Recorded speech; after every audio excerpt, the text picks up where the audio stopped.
آپ دیکھ رہے ہیں SK TV۔ بسم اللہ الرحمن الرحیم۔ السلام علیکم دوستو، محمد بن سلمان نے ایک ایسی بات کر دی ہے کہ جس سے یہ بات اور بھی پختہ ہو جاتی ہے کہ حضرت امام مہدی علیہ السلام کے ظہور کا وقت قریب سے قریب تر آ چکا ہے، اور حدیث پاک میں فرمائی گئی نشانی بہت جلد پوری ہونے والی ہے۔ اس بات کی تفصیل آج کی اس ویڈیو میں ڈیٹیل سے بیان کروں گا، اور جو معلومات اس چینل پر آپ کو فراہم کی جاتی ہے، اس طرح کی ویڈیو بہت کم آپ کو یوٹیوب پر دیکھنے کو ملیں گی۔ اس لیے پلیز میرے اس چینل کو سبسکرائب کر لیجئے اور بیل آئیکن پہ بھی کلک کر لیں تاکہ میری ہر آنے والی ویڈیو کی نوٹیفیکیشن آپ کو بر وقت ملتی رہے۔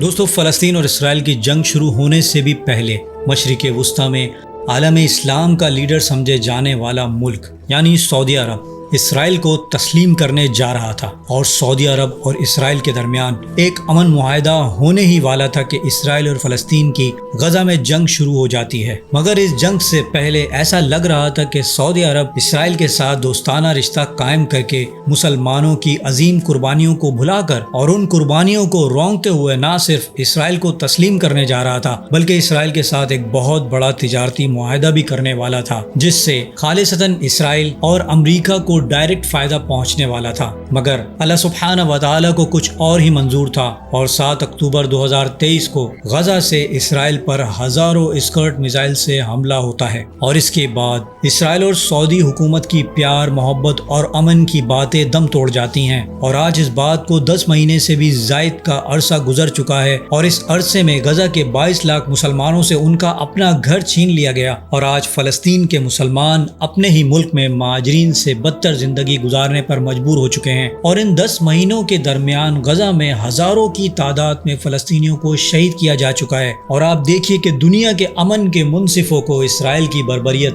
نظر نہیں آتی۔ مگر اتنا سب کچھ ہونے کے بعد بھی سعودی ولی عہد اسرائیل کو تسلیم کرنے اور امن معاہدے کرنے کی کوشش میں لگا ہوا ہے، اور سعودی ولی عہد کو اسرائیل کے ساتھ امن معاہدہ اور اسے تسلیم کرنے کی وجہ سے اپنی موت کا ڈر ستا رہا ہے کہ اگر میں نے اسرائیل کو تسلیم کر لیا تو مجھے قتل کر دیا جائے گا۔ جبکہ دوستو، کچھ مہینے پہلے محمد بن سلمان نے اپنے ملک میں اسرائیل کے خلاف سوشل میڈیا پر بات کرنے والوں کے خلاف سخت اقدامات اٹھائے تھے، اور اسی سلسلے کے تحت ایک حکومتی عہدیدار کو بھی گرفتار کیا تھا جو کہ ویژن 2030 پر کام کر رہا تھا، اور سعودی عرب میں ایک ایسے شخص کو بھی گرفتار کیا گیا جس نے سوشل میڈیا پر حکومت سے یہ مطالبہ کیا تھا کہ امریکی فاسٹ فوڈ اور ان کے ریسٹورنٹوں کا بائیکاٹ کیا جائے اور انہیں بند کیا جائے۔ جبکہ دوستو، سعودی عرب نے 1948 کے بعد سے آج تک باضابطہ طور پر کبھی بھی اسرائیل کو تسلیم نہیں کیا، وہ اس لیے کہ سعودی عرب سو کالڈ اسلامی دنیا کا لیڈر ہے، اس لیے دنیا کے تمام اسلامی ممالک بھی سعودی عرب کو دیکھ رہے ہوتے ہیں،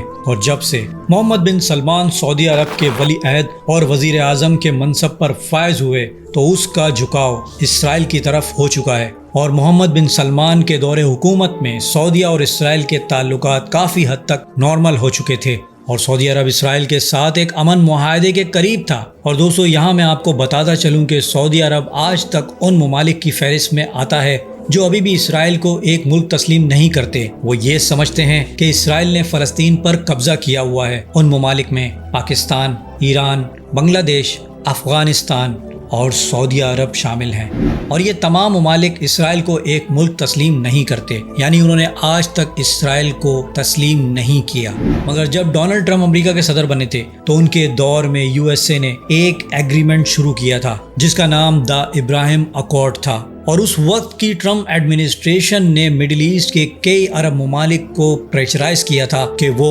اسرائیل کو تسلیم کر لیں، جس میں سے بہت سے عرب ممالک نے اسرائیل کو ایک ملک کے طور پر تسلیم کر لیا تھا۔ ان ممالک میں بحرین، UAE، موراکو اور سوڈان شامل ہیں، اور یہ تمام وہ ممالک ہیں جنہوں نے نہ صرف اسرائیل کو تسلیم کیا بلکہ دا ابراہیم اکارڈ کے ایگریمنٹ پر دستخط بھی کر لیے ہیں۔ اور یہاں میں آپ کو بتا دوں کہ ایک کانسپریسی تھیوری ہے کہ ان معاہدوں کو کروانے کے پیچھے بھی محمد بن سلمان کا ہی ہاتھ تھا، اور اس نے بہت چالاکی سے پہلے چھوٹے عرب ممالک سے اسرائیل کو تسلیم کروایا تاکہ حالات نارمل ہو سکیں، اور بعد میں محمد بن سلمان بھی اسرائیل کو آسانی سے تسلیم کر سکے۔ مگر آج محمد بن سلمان کے لیے اسرائیل کو تسلیم کرنا اتنا آسان نہیں رہا، جبکہ اسرائیل ہزاروں لاکھوں فلسطینیوں کو شہید کر کے غزہ پر قبضہ کر چکا ہے۔ یہی وجہ ہے کہ اب محمد بن سلمان بحرین، UAE، موراکو اور سوڈان کی طرح اسرائیل کو تسلیم نہیں کر سکتا، اور اگر اس نے ایسا کیا تو نہ صرف مسلم ممالک بلکہ سعودیہ عرب کے اندر بھی اس کی حکومت اور بادشاہت کو لے کر مزاحمت اور تنقید کا سامنا کرنا پڑے گا، اور سعودیہ عرب اسلامی سربراہ ہونے کا اہل بھی نہیں رہ پائے گا۔ اسی لیے محمد بن سلمان مشرق وسطیٰ کی تمام صورتحال کو دیکھتے ہوئے اس نے امریکی کانگریس کے ارکان سے یہ بات کہی کہ اگر میں نے اسرائیل کو تسلیم کر لیا تو مجھے قتل کر دیا جائے گا۔ اور دوستو، یہ خبر امریکی میگزین پولیٹیکو نے پبلش کی کہ محمد بن سلمان نے امریکی کانگریس کے ممبران سے کہا کہ میں نے اسرائیل اور سعودی عرب کے تعلقات کو نارمل کرنے اور امریکہ کے ساتھ تعلقات کے خاطر اپنی جان کو خطرے میں ڈال دیا ہے۔ اور محمد بن سلمان نے مصر کے انور سادات کا حوالہ دیتے ہوئے کہا کہ انور سادات کو 1980 میں اسرائیل کے ساتھ کیمپ ڈیوڈ معاہدے کے بعد قتل کر دیا گیا تھا، اسی طرح مجھے بھی اسرائیل کے ساتھ امن معاہدے کے بعد قتل کر دیا جائے گا۔ اور محمد بن سلمان نے امریکی کانگریس کے ممبران سے اس بات کا بھی اظہار کیا کہ اگر اسرائیل اور سعودی عرب کا کوئی معاہدہ ہو جاتا ہے تو اسرائیلی معاہدے میں فلسطینی ریاست کے حصول کے لیے کسی حقیقی راستے کو بھی شامل کیا جائے گا۔ یعنی دوستو، آپ دیکھیے کہ ہزاروں لاکھوں فلسطینیوں کی زندگی اسرائیل تباہ کر چکا ہے، مگر محمد بن سلمان ابھی بھی اسرائیل کے ساتھ امن معاہدے کی بات کر رہا ہے۔ دوستو، میں آپ کو بتا دوں کہ وقت بہت قریب آ چکا ہے، اور شاہ سلمان کی وفات کے بعد محمد بن سلمان بھی سعودیہ عرب پر زیادہ دیر حکومت نہیں کر پائے گا، کیونکہ عرب اور مشرق وسطیٰ کے حالات یہ بتا رہے ہیں کہ حضرت امام مہدی علیہ السلام کے ظہور کا وقت بہت قریب آ چکا ہے، اور روایات میں ہمیں کچھ اسی طرح کی نشانیاں بتائی گئی ہیں۔ سنن ابو داؤد کی حدیث نمبر 4286 میں یہ روایت درج ہے کہ نبی کریم صلی اللہ علیہ وسلم نے ارشاد فرمایا، ایک خلیفہ کی موت کے وقت اختلاف پیدا ہوگا تو اہل مدینہ میں سے ایک شخص مکہ کی طرف بھاگتے ہوئے نکلے گا، اہل مکہ میں سے کچھ لوگ اس کے پاس آئیں گے اور اس کو امامت کے لیے پیش کریں گے، اسے یہ پسند نہ ہوگا، پھر حجر اسود اور مقام ابراہیم کے درمیان لوگ اس کے ہاتھ پر بیعت کریں گے۔ اور اسی سلسلے کی ایک اور روایت کتاب الفتن از نعیم بن حماد میں صفحہ نمبر 967 میں درج ہے کہ حضرت مہدی علیہ السلام ظاہر نہیں ہوں گے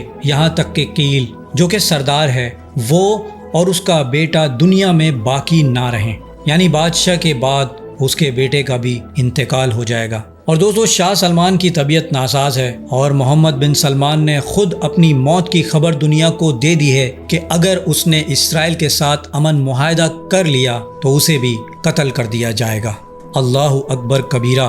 دوستو، وقت بہت قریب آ چکا ہے، اسی لیے اللہ سبحانہ و تعالیٰ سے یہ دعا ہے کہ یا اللہ ہمیں ایمان والے ان مسلمانوں کے لشکر میں شامل فرما دے جو تیرے دین اور حق کے ساتھ باطل کے خلاف کھڑے ہوں گے، آمین۔ دوستو، امید کرتا ہوں میری ویڈیو سے آپ کی معلومات میں اضافہ ہوا ہوگا اور کچھ نیا جاننے کو ملا ہوگا۔ اگر میری ویڈیو آپ کو اچھی لگی ہے تو میری ویڈیو کو لائک کریں، میرے چینل کو سبسکرائب کر لیجئے اور بیل آئیکن پہ بھی کلک کر دیں، اور اس ویڈیو کو اپنے دوستوں کے ساتھ اور اپنے پیاروں کے ساتھ زیادہ سے زیادہ شیئر بھی کیجیے گا۔ اب میں ملوں گا آپ کو ایک ایسی انفارمیٹیو ویڈیو کے ساتھ، تب تک کے لیے اللہ حافظ۔